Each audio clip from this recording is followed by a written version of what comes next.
Steve's sister, Alana, showed up at his doorstep during a downpour and asked for shelter. He welcomed her with open arms. But the next morning, he found a baby he didn't know existed in the guest room with a piece of paper, and the message on it stunned him.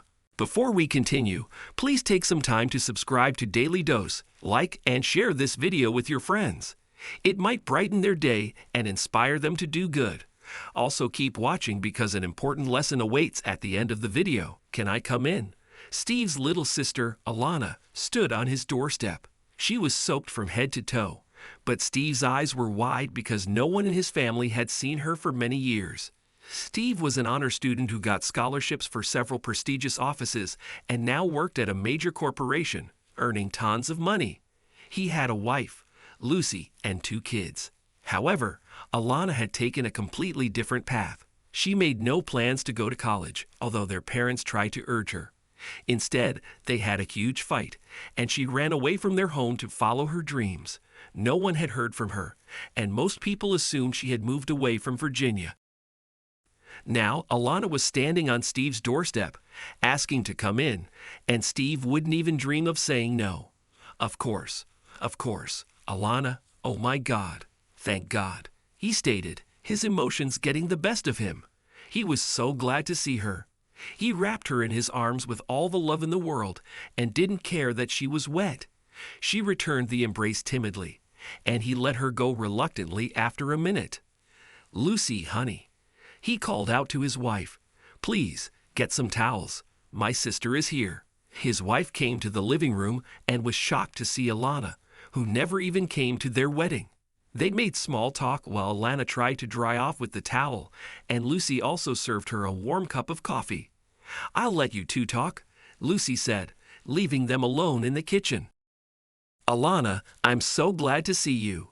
Can I call Mom and Dad? They've been worried sick for so long," Steve begged, wanting to hug her again. But it didn't seem like she would be open to that, and he didn't want to spook her away. After a few moments, she shook her head. "No, Steve, not now. Please, I need a place to stay, and I was hoping you could find me a job." Steve started thinking hard and nodding. "I'll help with anything. Sure." Alana shook her head again. "I need a good job, something that will change my life, something at your company. Alana, I don't know about the current job openings, and I'm sorry, honey, but you don't have a degree, right? I can help you get a job and enroll in classes. If you graduate, I bet we can get you something," the big brother explained and started planning. Alana was quiet. Then she suddenly asked, "Can I go to sleep now? I'm so tired." "Sure," Steve responded and led her to the guest room. His kids had already been asleep by the time she arrived, but he looked forward to introducing them to their aunt. "Alana, are you up?" Steve knocked on the guest bedroom door. "I called out from work, and I have some ideas about you studying and such." No one answered.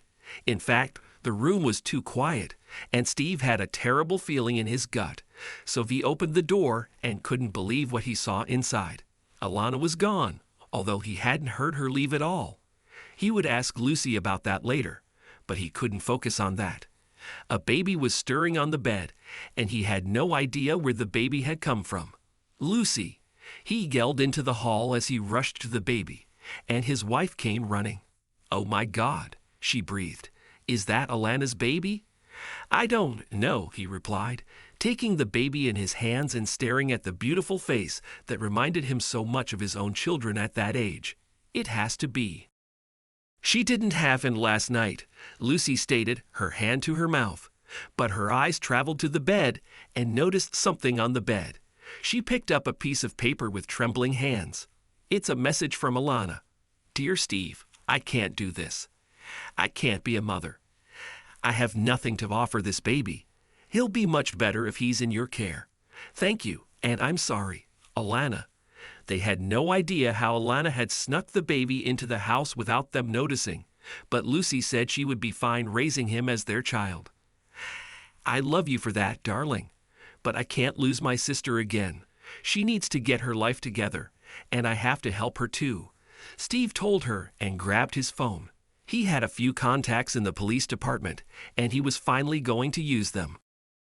He had never taken such measures before, thinking that Alana deserved to make her own decisions, but she was making a colossal error. She would regret giving up her baby like this, and Steve knew that everyone could turn their life around. It was never too late. Finally, his contacts found Alana's cell phone number, and he called her. "Please, don't hang up. Alana, you'll regret this forever. Come back. You can stay here with your baby. I'm begging you. We're here. We love you. We'll support you. You can turn things around. You can do anything. Money is not that important. A mother's love for her child is more valuable than that. Please. I'm such a loser, Steve. I can't." "No, you're not.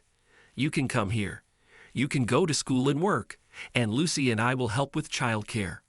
I'll help you because all you need is hard work to turn your life around," he insisted. His voice couldn't be more desperate. Alana cried over the phone, but she finally agreed and showed up at Steve's door a few hours later.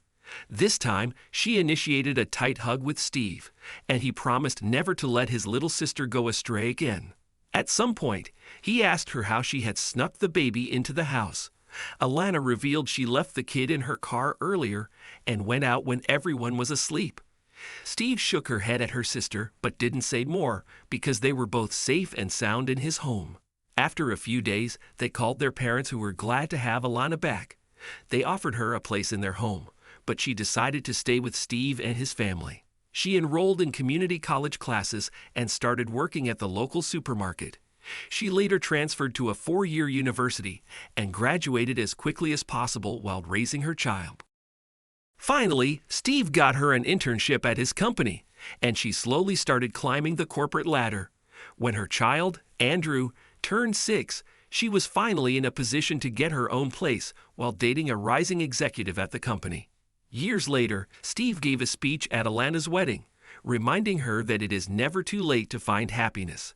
It's never too late to fight for those you love, and that love from family is more important than all the money in the world.